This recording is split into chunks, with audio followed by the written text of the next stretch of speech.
Лани не дадовме делегати на собранието, бидејќи сакавме Фудбалска федерација да се осогласи со законот за спорт, но тие останаа глуви.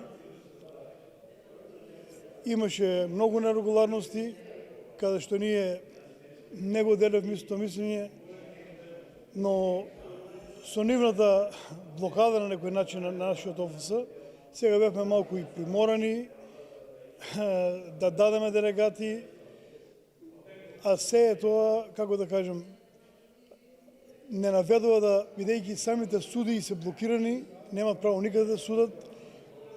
Ќе го видиме исходот за брзо време, дали за ден, два, три. Ќе го погледаме нивниот потек, што е дали ќе се симулува на некој начин, бидејќи јас, како да кажем, секој пат сакам како председател да останам во јатото, бидејќи тие луѓе ми дават поддршка, и ако ние како сојуз донесеме некоја одлука, не треба да кажуваме кој е виновен, дали сме исправни.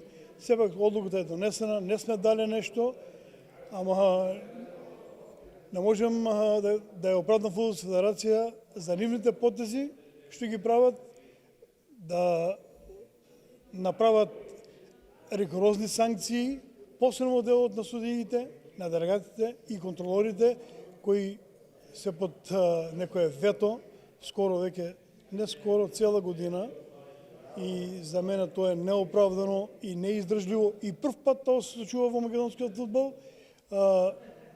Пак ќе кажем, исходот ќе го видиме. Тука сме, барам помош од вас, посебно од вас новинарите. Коцевски, верувате ли дека сега со делегирањето на тројца делегати, вие, Ванчо Коцев од Плачковица и Горан Пандев од Академија Пандев, дека некако работите ќе се придржат ОФС и делегатите, контролерите и судиите кои што се од овој регион, дека ќе бидат, им се отргне таа суспензија на некој начин? Верувате ли во тоа? Искрено да кажем не. Ама после тоа изборно собрание во Фудбалска федерација се случија уште 3 собрања, како што се во Кочани, Свети Николе и Охрид. Сега, ако тие 3 собрања бидат верификувани од страна на Фудбалска федерација, а нашето не,